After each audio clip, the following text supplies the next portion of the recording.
कहानी की शुरुआत होती है यूक्रेन के डेनवर्स इलाके से, जो बेहद शांत और खूबसूरत जगह थी। यहाँ निकोला अपनी प्रेग्नेंट वाइफ नास्टिया के साथ रहता था। दोनों को इस इलाके के पहले इको सेटलर्स के तौर पर जाना जाता था। नास्टिया एक आर्टिस्ट थी जिसे ड्राइंग और लकड़ी की नक्काशी बेहद पसंद थी। उसने मिकोला के लिए एक लकड़ी का फरिश्ता बनाया था ताकि वो उसे हमेशा अपने पास रखे और उसकी हिफाजत हो। मिकोला एक मैथमेटिशियन, फिजिसिस्ट और इकोलॉजिस्ट था जो लोकल स्कूल में पढ़ाता था और रोज साइकिल पर जाया करता था। उनके घर के बाहर एक पीस साइन लगा था जिसे पॉ ऑफ द व्हाइट रेवन कहते थे। ये एक पुरानी दास्तान से जुड़ा था जिसमें एक कौवे ने लोगों पर तरस खाकर उन्हें ताजा पानी और खाना दिया था और इस काम में उसके सारे पर झड़ गए थे। घर में कोई इलेक्ट्रॉनिक्स नहीं था, इसलिए दोनों को बाहर की कोई खबर नहीं मिलती थी। मिकोला को तभी कुछ पता चलता था जब वो स्कूल जाता था और ब्रेक में थोड़ी देर टीवी देख पाता था। इसी तरह उसे पता चला कि यूक्रेन की राजधानी में प्रोटेस्टर्स को खत्म किया गया था और रशिया शायद देश पर हमला करने वाला था। क्लास में इवान नाम का एक स्टूडेंट निकोला को बहुत परेशान करता था। वो उसे अजनबी और अजीब आदमी समझता था और चाहता था कि वो वहाँ से चला जाए, मगर निकोला कभी उसकी बातों से गुस्सा नहीं होता था क्योंकि वो पैसिफिज्म में यकीन रखता था और नौजवानों की सोच को सही दिशा देना चाहता था। एक सुबह स्कूल जाते वक्त मिकोला को सड़क किनारे कुछ सोल्जर्स खड़े दिखते हैं, मगर वो ज्यादा ध्यान नहीं देता। स्कूल पहुंचकर वो हैरान रह जाता है क्योंकि पूरा स्कूल खाली था।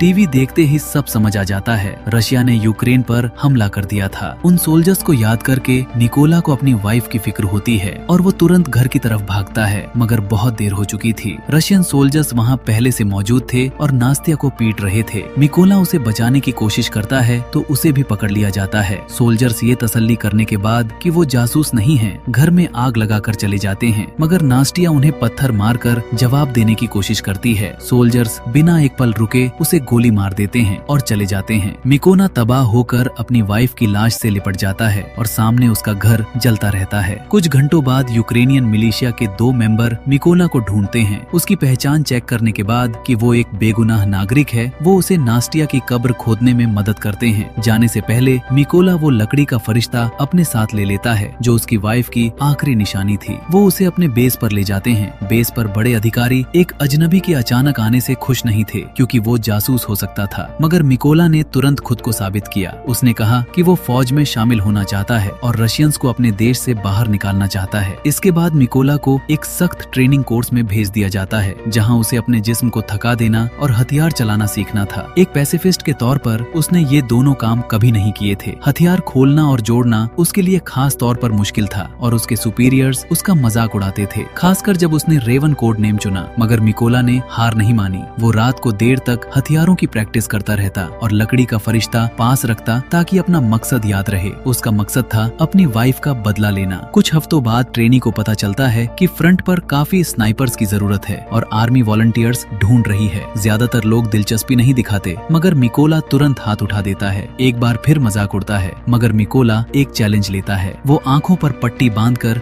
20 सेकंड से कम में AK-47 को खोलता और जोड़ता है। सबकी इज्जत मिल जाती है और लोग उसे रेवन कहने लगते हैं जैसा वो चाहता था। स्नाइपर ट्रेनिंग का थ्योरी पार्ट मिकोला के लिए बेहद आसान था क्योंकि मैथ और फिजिक्स की उसकी जानकारी बेमिसाल थी। वो टीचर से भी तेज कैलकुलेशन कर लेता था। पहला नियम था बिल्कुल स्थिर और शांत रहना। इसमें भी वो बेहद अच्छा था। एक इंस्ट्रक्टर ने उसके पास जमीन पर गोली चलाई, मगर वो टस से मस नहीं हुआ। मगर असल शूटिंग में वो अच्छा नहीं कर पाया क्योंकि उसे बाकियों से अलग हथियार दिया गया था जो वॉर स्नाइपिंग के लिए सही नहीं था। जब भी उसने ये बात उठाई, उसे कहा गया कि इसी से काम चलाओ। एक बार फिर मिकोला ने हार मानने से इनकार किया और एक प्लान बनाया। आखिरी स्नाइपर टेस्ट रात को था। इंस्ट्रक्टर एक फ्लेयर छोड़ता है जिसकी रोशनी में ट्रीनी को टारगेट पर गोली मारनी थी, मगर निकोला ने उस रोशनी का इस्तेमाल दूरी कैलकुलेट करने के लिए किया। जब टेस्ट खत्म हुआ तब उसने पूरे अंधेरे में गोली चलाई और बिल्कुल बीचों बीच टारगेट को हिट किया, जो और कोई नहीं कर पाया था। मिकोला सबसे ज्यादा स्कोर के साथ पास हुआ और उसे फर्स्ट क्लास यूनिट में असाइन कर दिया गया। पहले मिशन में मिकोला और उसके साथी स्नाइपर्स को एक अहम चेक पॉइंट आजाद कराना था जिस पर रशियंस ने कब्जा कर लिया था। टीम चुपके से इलाके में पहुंच जाती है और हर स्नाइपर को एक टारगेट मिलता है, मगर जैसे ही वो गोली चलाने वाले होते हैं, एक सिविलियन कार चेक पॉइंट पर आ जाती है। रशियन सोल्जर्स उस जोड़े को बाहर निकालकर उनके पासपोर्ट ले लेते हैं और वापस करने से मना कर देते हैं। वो आदमी अपनी चीजें मांगने पर अड़ जाता है। रशियन सोल्जर्स उस पर हाथ उठाने लगते हैं। मिकोला की टीम ये देखते ही हरकत में आ जाती है और तेज और सटीक गोलियों से